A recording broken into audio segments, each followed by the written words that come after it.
എല്ലാവർക്കും നമസ്കാരം. നിങ്ങളെപ്പോഴെങ്കിലും നിങ്ങളെ തന്നെ പൂർണ്ണമായി മനസ്സിലാക്കാൻ സഹായിക്കുന്ന ഒരു പുരാതന ഭൂപടത്തെക്കുറിച്ച് ചിന്തിച്ചിട്ടുണ്ടോ? അങ്ങനെയൊന്നാണ് ഖബാല. അപ്പോൾ ഇന്ന് നമ്മൾ ഈ ഒരു നിഗൂഢമായ ലോകത്തേക്ക് അതിൻ്റെ ഒരു ഭാഗമായ 50 കവാടങ്ങളിലൂടെ ഒന്ന് സഞ്ചരിക്കാൻ പോവാണ്. റെഡിയല്ലേ? നമുക്ക് തുടങ്ങാം. അപ്പോൾ ശരിക്കും പറഞ്ഞാൽ എല്ലാം തുടങ്ങുന്നത് ഈ ഒരു വലിയ ചോദ്യത്തിൽ നിന്നാണ്. ഒന്ന് ആലോചിച്ച് നോക്കൂ. നമ്മളെപ്പോലെ ഈ ശരീരത്തിലും സമയത്തിലും ഒതുങ്ങി ജീവിക്കുന്ന സാധാരണ മനുഷ്യർക്ക് എങ്ങനെയാണ് അനന്തനും അമർത്യനുമായ ഒരു മഹാശക്തിയെ ശരിക്കും മനസ്സിലാക്കാൻ പറ്റുക? ഇതൊരു വലിയ ചോദ്യം തന്നെയല്ലേ? ഈ ഒരു കടങ്കഥയ്ക്ക് ഉത്തരം കണ്ടെത്താനുള്ള ഒരു ശ്രമമാണ് ഖബാല. അപ്പോൾ എങ്ങനെയാണ് നമ്മൾ ഈ അനന്തമായ ശക്തിയെ മനസ്സിലാക്കുക? അതിനൊരു വഴിയുണ്ടോ? ഉണ്ട്. അതിനുള്ളൊരു ടൂൾ കിറ്റ് അല്ലെങ്കിൽ ഒരു ഉപകരണപ്പെട്ടിയായിട്ടാണ് ഖബാലയെ കാണുന്നത്. ഇന്ന് നമ്മൾ കാണുന്നത് പോലെ ഖബാല പണ്ടൊരു പുസ്തകമൊന്നുമായിരുന്നില്ല. ആയിരക്കണക്കിന് വർഷങ്ങളോളം അതൊരു വാമൊഴി പാരമ്പര്യമായിരുന്നു. അതായത് ഹീബ്രുവിൽ ഈ വാക്കിനർത്ഥം വായിൽ നിന്ന് ചെവിയിലേക്ക് എന്നാണ്. ഒരു ഗുരു തൻ്റെ ശിഷ്യനു മാത്രം രഹസ്യമായി പകർന്നു കൊടുത്തിരുന്ന അറിവ്, അത്രയും പവിത്രമായി കണ്ടിരുന്ന ഒന്നായിരുന്നു ഇത്. ഇനി ഈ ഖബാല എന്ന പഠനത്തിൻ്റെയെല്ലാം കേന്ദ്രബിന്ദു എന്ന് പറയാൻ കഴിയുന്ന ഒന്നാണ് ജീവന്റെ വൃക്ഷം. ഈ കാണുന്ന മനോഹരമായ ചിഹ്നം ഇത് വെറുമൊരു ചിത്രമല്ല. ഇത് സൃഷ്ടിയുടെ തന്നെ ഒരു ദൈവിക ഭൂപടമാണെന്ന് പറയാം. നമ്മുടെ ഈ യാത്രയുടെ അടിസ്ഥാനം തന്നെ ഈ രൂപരേഖയാണ്. അപ്പോൾ ഈ ഭൂപടം ഒറ്റയടിക്ക് നോക്കിയാൽ കുറച്ച് സങ്കീർണമായി തോന്നാം. പക്ഷെ നമുക്കിത് ലളിതമായി മനസ്സിലാക്കാൻ ശ്രമിക്കാം. ഇതിന് പ്രധാനമായും പല ലെയറുകളുണ്ട്. ഒന്നാമതായി 10 സെഫിറോത്ത്. ഇവയെ ദൈവിക ഗുണങ്ങൾ പ്രകടമാകുന്ന ഊർജ്ജ കേന്ദ്രങ്ങൾ എന്ന് വിളിക്കാം. പിന്നെ ഈ കേന്ദ്രങ്ങളെ തമ്മിൽ ബന്ധിപ്പിക്കുന്ന 22 പാതകളുണ്ട്. അതിനുമപ്പുറം നമ്മളിന്ന് കൂടുതൽ സംസാരിക്കാൻ പോകുന്ന 50 കവാടങ്ങൾ. ഈ ഓരോ കവാടവും എന്താണെന്നോ? നമ്മുടെ മനസ്സിന്റെ ഓരോ അവസ്ഥകളാണ്. ഇവിടെയാണ് കാര്യങ്ങൾ കൂടുതൽ രസകരമാകുന്നത്.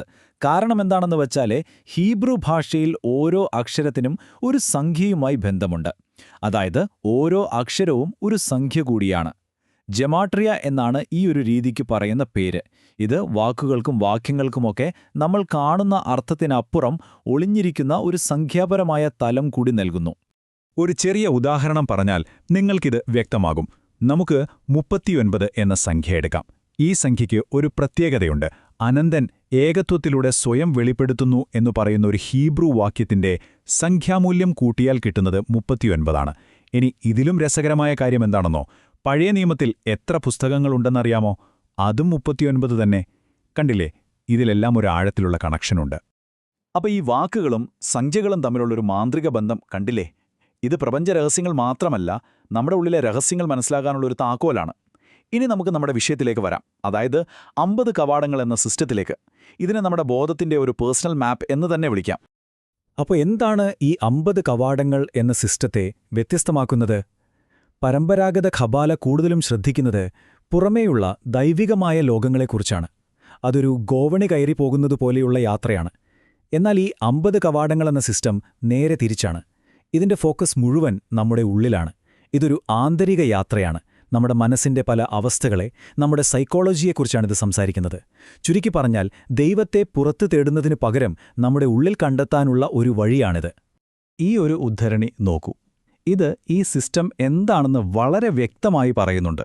അതായത് ഇത് വെറും തത്വചിന്ത മാത്രമല്ല. നമ്മൾ എന്ത് വിശ്വസിക്കുന്നു, എന്തിനു വിശ്വസിക്കുന്നു, നമ്മുടെ ചിന്തകൾ എങ്ങനെ രൂപപ്പെടുന്നു എന്നൊക്കെ മനസ്സിലാക്കാനുള്ള ഒരു പ്രായോഗികമായ വഴിയാണ്. ഈ കവാടം കടക്കുക എന്നൊക്കെ പറയുമ്പോൾ എന്താണ് ശരിക്കും ഉദ്ദേശിക്കുന്നത്? ആ ഒരു അനുഭവം എങ്ങനെയായിരിക്കും? ഇത് മനസ്സിലാക്കാൻ വാക്കുകളെക്കാൾ നല്ലത് ചിലപ്പോൾ ഒരു കഥയായിരിക്കും. നമുക്ക് മുല്ലക്കിഫീന്റെ ഒരു പഴയ സൂഫി കഥ കേട്ടാലോ? കഥ നടക്കുന്നത് 19ാമത്തെ കവാടത്തിലാണ്. ഈ കവാടത്തിന്റെ പേര് ഇരുട്ടിലേക്ക് ഇറങ്ങിച്ചെല്ലൽ എന്നാണ്. ഒരിക്കൽ മുല്ലക്കിഫ് ഒരു സ്വപ്നം കാണുന്നു. സ്വപ്നത്തിൽ ഒരു ദേവി പ്രത്യക്ഷപ്പെട്ട് അദ്ദേഹത്തോട് പറഞ്ഞു, നിനക്ക് യഥാർത്ഥ ജ്ഞാനം വേണമെങ്കിൽ നഗരത്തിലെ ഏറ്റവും ആഴമുള്ള കിണറ്റിൽ പോയി 3 രാത്രി ഒറ്റയ്ക്കിരിക്കണം. അങ്ങനെ കിണറ്റിലിരുന്ന കിഫിന് ഒരു വലിയ തിരിച്ചറിവുണ്ടാകുന്നു. അദ്ദേഹം മനസ്സിലാക്കിയ കാര്യം ഇതായിരുന്നു. ആ കിണറ്റിലെ ഇരുട്ടിൽ വെച്ചാണ് അദ്ദേഹത്തിന് വെളിച്ചത്തിനപ്പുറമുള്ള സത്യം കാണാൻ കഴിഞ്ഞത്. ഈ ഒരു അനുഭവം, ഈ ഒരു പെട്ടെന്നുണ്ടാവുന്ന അറിവില്ലേ, അതാണ് ഒരു കവാടം കടക്കുക എന്നു പറയുന്നത്. ഈ കഥ പോലെ ഓരോ കവാടവും ഓരോ തിരിച്ചറിവാണ്. അപ്പോൾ സ്വാഭാവികമായും ഒരു ചോദ്യം വരും. എന്തിനാണ് ഈ യാത്ര? എന്താണിതിന്റെ അവസാന ലക്ഷ്യം? അതിന്റെ ഉത്തരം ഇതാണ്: നമ്മുടെ ഉള്ളിലുള്ള ആ വലിയ പ്രപഞ്ചത്തെ കണ്ടെത്താൻ. അതെ, നിങ്ങളിലെ പ്രപഞ്ചത്തെ. നാനോകോസം എന്നാണ് ഈ ആശയത്തിന് പറയുന്ന പേര്. ഇത് വളരെ ലളിതമാണ്, പക്ഷെ വളരെ ശക്തമായൊരു ആശയമാണ്.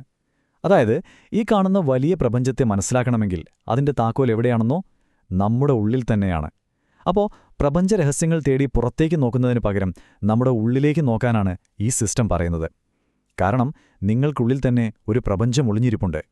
അപ്പോ എന്തിനാണ് നമ്മൾ ഈ കവാടങ്ങളിലൂടെയൊക്കെ കടന്നു പോകുന്നത്? എന്താണ് ഇതിന്റെയൊക്കെ പ്രയോജനം? ഒന്നാമതായി, ഇത് ആത്മസാക്ഷാത്കാരത്തിനും നമ്മളെ തന്നെ ശക്തീകരിക്കാനും സഹായിക്കും. നമ്മുടെ ഉള്ളിലേക്ക് നോക്കി നമ്മളെ തന്നെ നേരിടാനുള്ളൊരു വഴിയാണിത്. അതുപോലെ നമ്മുടെ ആത്മാവും ആ വലിയ ഉറവിടവും തമ്മിലുള്ള കണക്ഷൻ എവിടെയാണെന്ന് തിരിച്ചറിയാൻ ഇത് സഹായിക്കും.